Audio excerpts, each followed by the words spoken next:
Welcome back to Tiny Tapestries, where today I'm actually going to be creating a gift for my mom for Christmas, which I did a little bit late, but I'll talk more about that later, so let's get right into it. With the start of this tiny tapestry, it came with a piece of paper that I wrote out all the different color switches in the entirety of it, as well as the design and colors I chose to use, which, unlike previous ones, is all on graph paper because I wanted to color it myself and know where everything was going to go with this.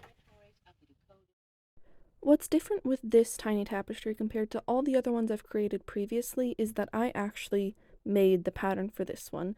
And if you, I don't know, notice the iris in it, last year whenever I did the Paint by Diamonds on Van Gogh's irises, I actually used one of those as the base for it and just drew it out on graph paper so I could see where everything would line up. And then I gave it different colors. I did change a couple things up, and then I added the stem to the base of it just to make it look more realistic. I didn't quite notice what it was supposed to be whenever it was just the flower part, and I wanted to make it noticeable in what it was supposed to be. Now, this tiny tapestry, which is the biggest one I've made so far, is being made for my mother for Christmas because, unlike most people, she is not materialistic at all and wanted both me and my sister to give her gifts that we had crafted ourselves. So after I designed this and realized how big it was, I just kind of went for it because while it was relatively large compared to all other tiny tapestries I've made, I really do love my mother a lot, and I knew she'd love it because she has a garden of irises outside that always bloom very beautifully in like late April and May, and every year she gets some new ones and adds them, and they just always look so beautiful out there. So both me and my sister knew she absolutely loved these flowers, and we both gave her something that we'd crafted ourselves, and that was an iris.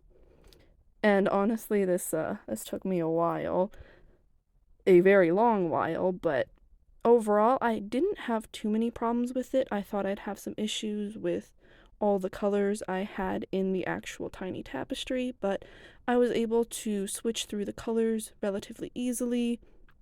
And even though I haven't made any bracelets recently, I kind of fell back into that rhythm and was able to just crank it out. Not quickly because of how large it is, but I was able to get through it, and I had a lot of fun while doing it. I just listened to a book and just sat in my closet with it for hours at a time with no problem. The iris that I made and the colors I used were actually based off of one of the irises that my mom has in her garden, and one of our walls in the living room is just covered with pictures of irises that are from our garden. And so I took one of those to make it more memorable and sentimental and designed this for it. And I don't actually know what kind of iris this one is, but it's yellow and red. Alright, well, that finishes up the first half of this gibberish that I wrote down, which means I am halfway done with the entirety of this pattern. And I sorely made a mistake of thinking that this would be easy, so it's time to do the second half. By the time I got to halfway done, I kind of knew that I'd end up staying up really late that night to finish it because this was Christmas Eve and I was only halfway there and I still had to spend time with my family today. So I was able to get it done. It was just done early enough that it was technically Christmas Day and I still had yet to go to sleep. But I definitely think that it was worth it. I did, however, think that halfway was a lot farther than originally anticipated because I looked at it and I'm like, oh yeah, this looks mostly done. It was not mostly done. It was halfway done, but I just kept going and it turned out fine. The first half of the pattern was more difficult than the second half because I had to switch through more colors and I had to count out the amount of strings for each thing a lot more than I did the second time, or in the second half, because the second half, most of the color is just the light green that is the background, so I didn't really have to worry about it as much, and I could easily count out like 16 strings and then just knot over them, and it was relatively simple compared to the first half. But what I definitely did not anticipate was how much I really started to dislike knotting with the green because there was so much of it.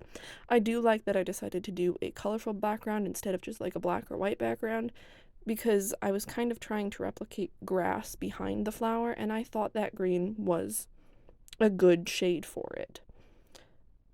Overall, I probably would change some things about the iris as I don't think it has enough details in the petals for you to really be able to tell which petal is where, but it is noticeable in what it is. And also, by about this time, I realized that I was using mostly Christmas colors, which was not intentional in the least. I just didn't really want to go with one of the purple irises because my sister designed something with purple, and I'd rather have a different color so it could still be a theme, just not one that is noticeable in both the flower and the color of it. Now that we are reaching the end of this bracelet, I'd just like to tell all of you out there that while crafting can be kind of complicated, it's always a lot of fun to do, and it's so nice to be able to give somebody something that you've made yourself and just tell them how much time it took and that they should be really proud of it. Well, I was able to finish this monstrosity before everybody woke up on Christmas morning, but it is now technically Christmas morning by almost an hour. This is a Christmas present for my mom, and it took me 11 and a half hours to do this, and I started it yesterday. So the fact that it's finished is really good, but I'm gonna go to bed now. Good night, everybody.